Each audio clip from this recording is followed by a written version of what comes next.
Puspusan din ang paghahanda sa mga sementeryo sa ilang probinsya para sa undas. Sa Eternal Shrine Memorial Park sa Balanga, Bataan, may mga dumalaw at isinabay ang paglilinis ng puntod ng kanilang yumaong mahal sa buhay. Patok din ang negosyo ng ilan na pagpipinta ng lapida sa halagang 200 piso kada puntod.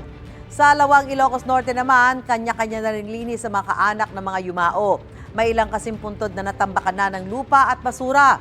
Sa Rizal, nagsagawa ng inspeksyon ng pulisya sa ilang sementeryo para mapanatili ang seguridad. Magde-deploy ng mga pulis at force multiplier sa mga sementeryo, terminal at pangunahing kalsada. Ayon sa mga otoridad, mahigit 80 ang sementeryo sa Rizal.